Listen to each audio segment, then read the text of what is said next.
All right, everyone, I'm going to show you how to create your texture grid using our online version of Photoshop called Photopea. So what I'm going to do is first I'm going to open all of my texture pictures that I took. So I created a folder called texture so that they're just all really easy to find. And what I'm going to do is I'm going to open all of these at once. So I'm going to select the first image. I'm going to scroll down and then I'm going to hold shift on my keyboard and select the last image. And what you can see is that what that does is it selects all the images at once. That way I don't have to go through and open each one individually. So now Photopea is going to open all of my pictures. And what I need to do now is make sure that I have a blank canvas to work with that's going to fit all of these pictures on it. So what I need to do is I need to figure out how big these pictures are. So with this image open, I'm going to go to image size. And now I can see that this is about 3000 by 3000 pixels. So we're doing a 3 by 3 grid. So we're going to have 3 pictures on the top, 3 in the middle, and 3 on the bottom. So what I need to do is multiply this number by 3. So 3000 by 3000, 9000. So I need to make a blank canvas that's 9000 pixels. Now your image size may be different depending on the device you use to take the picture. So if yours is only 1000 by 1000, then 1 times 3 is 3, so you would have a 3000. So whatever your pixels are, you need to adjust that accordingly. But since mine are 3000 by 3000, I need to make a canvas that is 9 by 9. So I'm going to close this out now and create my new canvas by going to File, New. And I'm going to name my new project Texture Grid. And then here we have pixels selected. And then again, I need about a 9000 by 9000 pixel canvas. And then I'll hit Create. And then Photopea is going to create this blank canvas for me. So now I just need to get all my pictures onto that canvas. So one by one, I'm going to click on each little window, and with the move tool selected, I'm going to drag this onto my texture grid.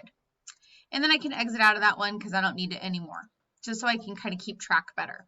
So I took 11 different texture photos. You only need 9, but I wanted to kind of get some variety.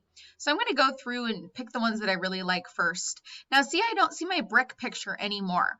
So look over here in your layers palette, you can see this is what we call a thumbnail. This is a little preview of what we're looking at. And you can see that both of these pictures, my tree bark and my brick, are on the same layer, or sorry, they're in the same corner. So I just need to move one over. And now you can see that my tree bark moved to the middle.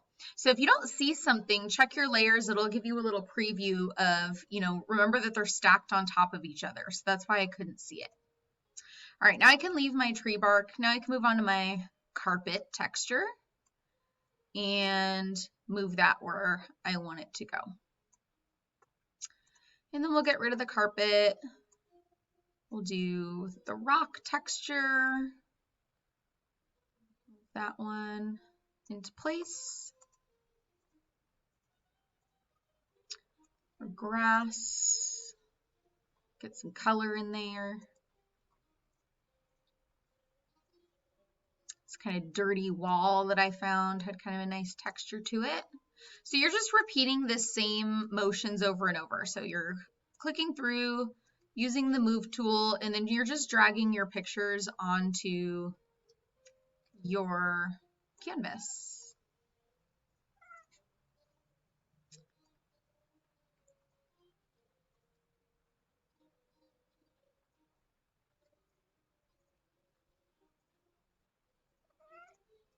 All right, and then I have a couple of photos left. I need to find just one more to fit here.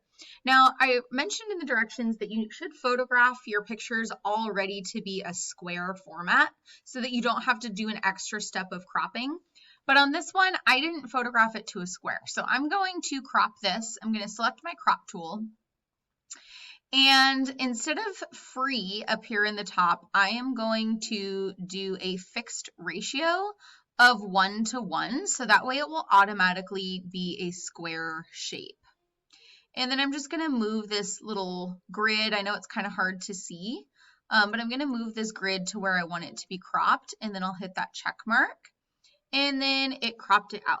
Now, if you don't like that crop, you can hit Control Z and it will undo that. And then you can recrop it to be the size that you would like it to be. And I got all this background stuff in there too, so I'm going to go ahead and crop that stuff out. All right, and then we need to image size this, and we can see that this is not quite the 3000 pixels that I was working with. So I'm going to resize this to be 3000 so that it will fit better, and then I'll hit OK. All right, now let's see what happens when we move this over to our texture grid. Look at that. It is not cropped the way that we wanted it to be. So I'm going to delete that layer. So with that layer selected, I'm going to hit this little trash can icon and get rid of that.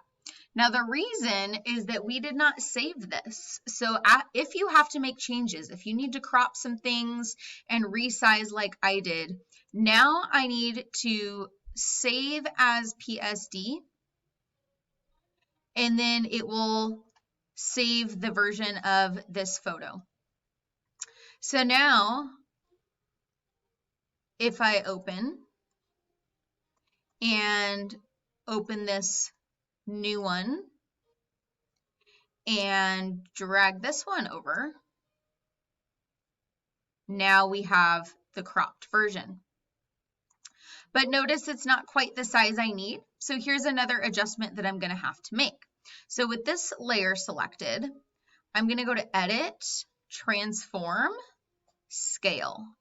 And now these little squares pop up on the side, and I can drag from the corner to make this fit into this square area here.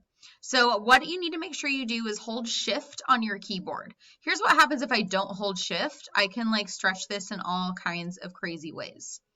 So we don't want that to happen. So when you go to Edit, Transform, Scale, hold Shift on your keyboard while you drag from the corner, and then that's going to keep it in its correct shape, correct scale. And then you'll just hit OK when you're done. And you can move these around if you want to. Like my tree bark and my rocks are kind of similar colors. So maybe I want to go and select my turquoise layer here. And I'm going to move that up here, I think. And then I need to find my rocks layer, and I'm going to move that down. Yeah, I like that better. All right, so let's say that your canvas was not quite the right size. So I'm going to do something real fast just to show you what you can do if you end up with something like this, where let's say you have a lot of, blank, empty canvas on the borders. You can crop that out. So what you'll do is you're going to right click on your layers and you're going to hit flatten image.